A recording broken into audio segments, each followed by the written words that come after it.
अब आ चुका है चातुर्मास, प्रारंभ हो चुका है चातुर्मास। देवसैनी एकादशी हो चुकी है और अब आ रही है गुरु पूर्णिमा। तो चलिए कुछ बातें करते हैं हम लोग चातुर्मास पे।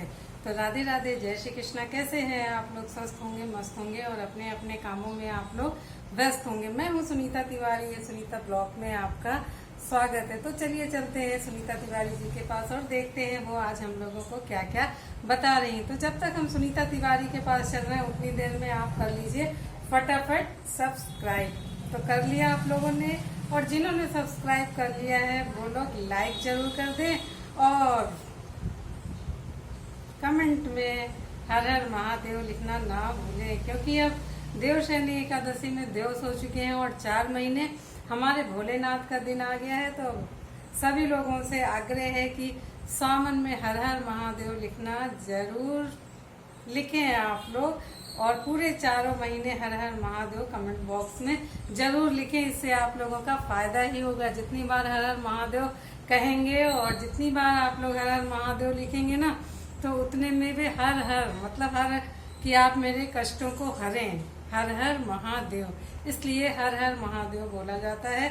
तो मैं तो आप लोगों से रिक्वेस्ट करूंगी और कह ही सकती हूँ कि हर हर महादेव लिखना कमेंट बॉक्स में बिल्कुल ना भूलें। तो चलिए चलते हैं, देखते हैं सुनीता तिवारी आज हम लोगों को क्या बता रही हैं। तो राधे राधे, जय श्री कृष्णा। मैं हूँ सुनीता तिवारी। तो आप लोगों को मैं बताऊंगी आज चातुर्मास। चातुर्मास प्रारंभ हो चुका है देवशयनी एकादशी से। तो अब हमारे जितने भी मांगलिक कार्य हैं वो सारे बंद हो चुके हैं। मांगलिक कार्य में हमें क्या आता है? शादी, विवाह, मुंडन, जनेऊ और जितने भी गृह प्रवेश वगैरह हैं, जितने भी शुभ कार्य हैं उन पे अब विराम लग चुका है इन 4 महीनों के लिए। तो ऐसा क्यों होता है, मैं दोनों आप लोगों को रीजन बताऊंगी। एक आध्यात्मिक रीजन भी बताऊंगी और एक वैज्ञानिक रीजन भी बताऊंगी। दोनों का मैं आप लोगों को समझाने की कोशिश करूंगी कि किस वजह से क्या होता। तो ब्लॉग को आप पूरा देखना और उसमें मैं कुछ ऐसी भी जानकारियां आप लोगों को बताऊंगी जो आप लोग चातुर्मास में जरूर करें, नियम संयम जरूर अपनाएं 4 महीनों में। तो चलिए अब मैं बात करती हूँ, चाहते ज्यादा आप लोग का समय नहीं ले लूंगी कि टेम तो किसी के पास नहीं है ना, टेम की समस्या सबको है। तो आप लोग का टाइम ना लेते हुए मैं बात करती हूँ। तो शुरुआत करती हूँ सावन से। सावन में मैं आप लोगों को उतना ही बताऊंगी। मैं सावन का एक ब्लॉग पूरा अलग से बनाऊंगी, क्योंकि सावन में हम कैसे इनकी पूजा करें महादेव की, कैसे हमें क्या करना, तो इसका ब्लॉग मैं अलग से पूरा बनाऊंगी। इस ब्लॉग में मैं आपको थोड़ी सी जानकारी दे दूंगी। मैं बोली ना कि ब्लॉग लंबा हो जाएगा, आप लोग देखो नहीं। और मेरे यहाँ से ट्रेन निकल रही तो थोड़ी सी आवाज आ रही है, तो उसके लिए मैं आप लोगों से सॉरी बोल रही हूँ, क्योंकि सामने से मेरे यहाँ ट्रेनें बहुत निकलती रहती हैं। तो इसके लिए सॉरी है ना, आप लोग ध्यान से सुने। और मैं तेज से बोल रही हूँ कि आप लोगों को सब सुनाई पड़े। तो चातुर्मास में पहला जो महीना आएगा वो सावन का। तो सावन में हमें क्या क्या, और इन 4 महीनों में ही जो हमारे सबसे ज्यादा 30 त्योहार है वो इन 4 महीनों में ही पड़ जाते। लगभग पूरे साल का निचोड़ होता है ये 4 महीने। 4 महीने में हमें क्या करना है, कैसे रहना है, किस तरह से हमें क्या करना है, वो मैं पूरी जानकारी दूंगी। और ट्रेन की कुछ ज्यादा ही आवाज आ रही, थोड़ा डिस्टर्बेंस ज्यादा हो रहा है, तो इसके लिए मैं सॉरी आप लोगों से फिर से बोल रही हूँ। मैं क्या करूँ, बहुत ज्यादा डिस्टर्ब हो रहा है यहाँ पे। तो चलिए, आप लोग गए तो नहीं कहीं ना, तो मेरी पूरी बात सुनिए। ये सावन का महीना है और चातुर्मास हमारा पूरा है 118 दिन का। 118 दिन में हमें सोचिए पूरे साल के जितने भी 23 त्योहार हैं सारे इन 4 महीनों में ही हो जाते हैं। इस बात को आप मेरी गौर करिएगा। अपना मेरा ब्लॉग सुनने के बाद आप सोचिएगा कि यार सुनीता तिवारी तो सही बता रही थी ना। तो इस बात पे आप गौर करिए। तो पहला महीना आता है सावन का। सावन में महादेव की पूजा करनी है, ये सभी जानते हैं। एक तो ये कॉमन सी बात है, कोई मैं नई बात नहीं बता रही हूँ कि सावन का महीना भोलेनाथ को पूर्णतः समर्पित है। तो अब मैं शुरू करूंगी 4 महीने के व्रत और त्योहार कौन कौन से आते हैं, और देवशयनी एकादशी का जो आध्यात्मिक और मैं वैज्ञानिक रीजन दोनों भी आप लोगों को सजा। आध्यात्मिक रीजन ये होता है कि देवशयनी दिवस होने के बाद फिर हमारी आती है गुरु पूर्णिमा।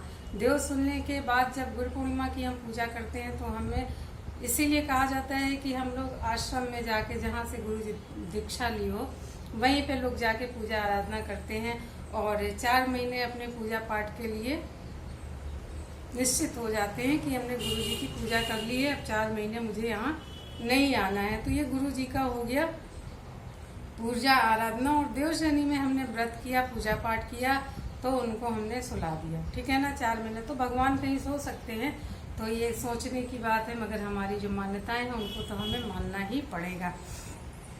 तो भगवान इसलिए सोते हैं कि हम 4 महीनों में अपनी पूरी तरह से प्रभु के पूजा पाठ में लीन हो जाएं, उनकी हम लोग पूजा पाठ करते रहें। और इसीलिए ये आध्यात्मिक रीजन मैं आप लोगों को पहले बता दे रही हूँ कि 4 महीने जो होता है ना, मौसम बहुत ख़राब रहता है, कहीं बाढ़ भी आ रही है, पानी इतना ज़्यादा बरसता है, कहीं बिजली भी गिरती है, पेड़ पौधे भी गिरते हैं, और पानी के जो जीव जंतु होते हैं वो बहुत भरपूर मात्रा में बढ़ जाते हैं, हर जगह कीटाणु वगैरह, मतलब बहुत ही एक प्रकृति तो बहुत सुंदर हो जाती है, मगर जो उसके सुंदरता के संग जो कीटाणु वगैरह होते हैं, जहरीले कीड़े वगैरह होते हैं, तो इस वजह से भी हम लोगों को 4 महीने के लिए अपने घरों में रहना ही चाहिए। 4 महीने हमें नहीं जाना चाहिए। और यही जो बड़े बड़े गुरु होते हैं अपने अपने आश्रम में ही 4 महीने पूरी तरह से वो बिताते हैं, वहीं पूजा आराधना करते हैं, हवन पूजन ये सब अपना करते हैं और अपने आश्रम में रहते हैं।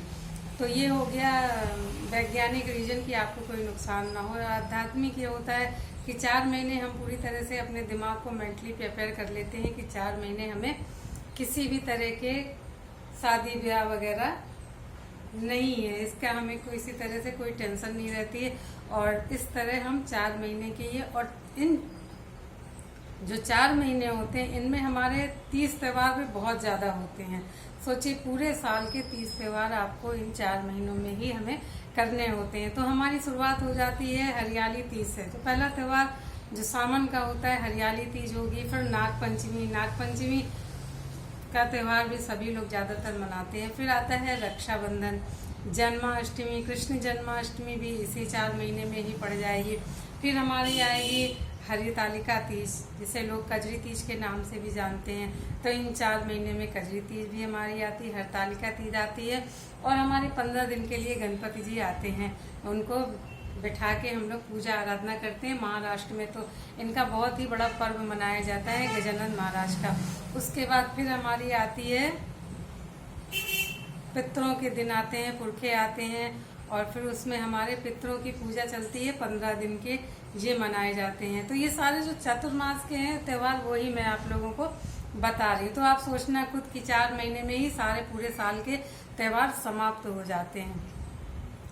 और उसके बाद फिर नवरात्रि आती है, नवरात्रि के बाद दशहरा, दशहरे के बाद दीपावली। मैं बहुत जल्दी जल्दी इसीलिए बता रही हूँ कि आप लोग ब्लॉग बढ़ा के ना देखें, पूरा ध्यान से सुने और पूरा देखें।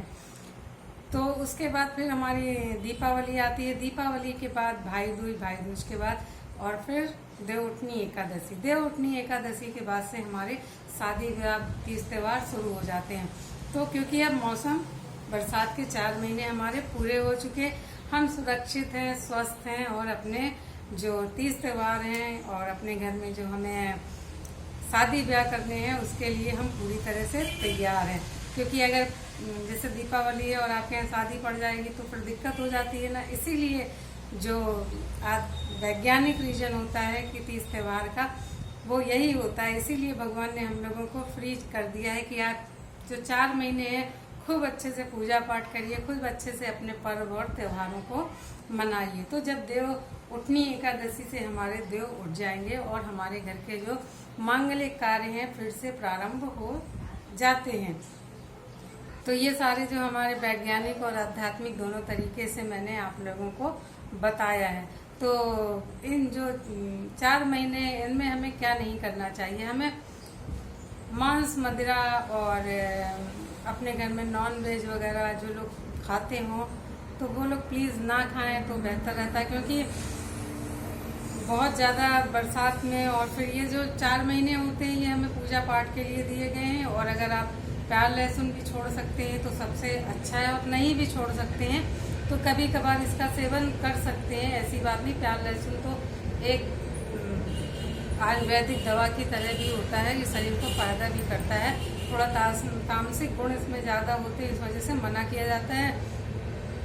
क्योंकि इसमें जो प्याज लहसुन होता है ये हमारे जो अंदर के विकारों को है वो उत्पन्न करता है, तो हमारे जो दिमाग में है वो विचार थोड़े खराब विचार आने लगते हैं। इस वजह से लहसुन प्याज के सेवन को मना किया जाता है, ये तामसिक में माना जाता है इस वजह से। और अगर आपको खाना है तो खाइए, मगर उसकी जरा कभी कभार खा लीजिए, मन न माने। कोशिश करिए कि हमें सादा भोजन ही इसमें करना है, हल्का भोजन करना है, सुपाच्य भोजन करना है। बरसात में जो बीमारियां भी वो उत्पन्न होती हैं, सावन में कहते हैं जो पुरानी से पुरानी बीमारियां होती हैं वो उखड़ती हैं, ऊपर आती हैं। तो इस वजह से अगर आप में कोई बीमारी है तो उसका प्रॉपर इलाज भी लेते रहिए, दवाइयाँ भी खाते रहिए और अपने शरीर को अच्छा बनाइए और पूजा पाठ में मन लगाइए। और मैं सावन का ब्लॉग फिर से एक ब्लॉग सावन का मैं अलग से बनाऊंगी, क्योंकि सावन में हमारे पूजा पाठ और हर हर महादेव की हमें कैसे पूजा करनी है, क्या करनी है, ये मैं पूरी जानकारी उसमें देंगी। अभी मैंने आप लोगों को चातुर्मास की पूरी जानकारी दी है। इसमें ओम नमो भगवते का जप करिए और माता लक्ष्मी की भी पूजा आपको पूरी तरह से करनी ही करनी है।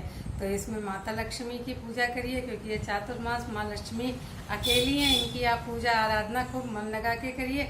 गणपति जी भी आते हैं, तो गणपति जी और लक्ष्मी जी का संग इन 4 महीने में रहता है, तो आप लक्ष्मी जी की पूजा आराधना करिए।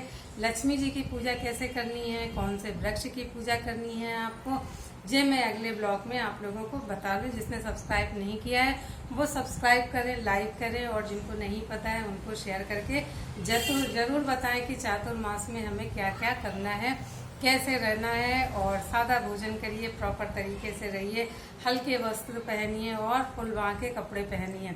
फुल बाँह के कपड़े और हल्के कपड़े इसलिए क्योंकि उमस और वाली गर्मी होती है, तो और मच्छर और कीड़ों से बचने के लिए हमें फुल बाँह के कपड़े पहनने चाहिए, क्योंकि इसमें बहुत सारी बीमारियां भी आती हैं।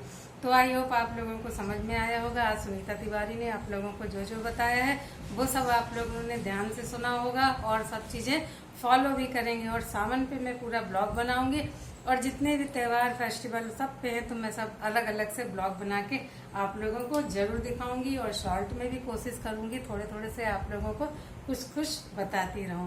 तो हर हर महादेव लिखना बिल्कुल मत भूलिए कमेंट बॉक्स में। और फिर मैं मिलती हूँ न्यू ब्लॉग के संग। राधे राधे, जय श्री कृष्णा, हर हर महादेव।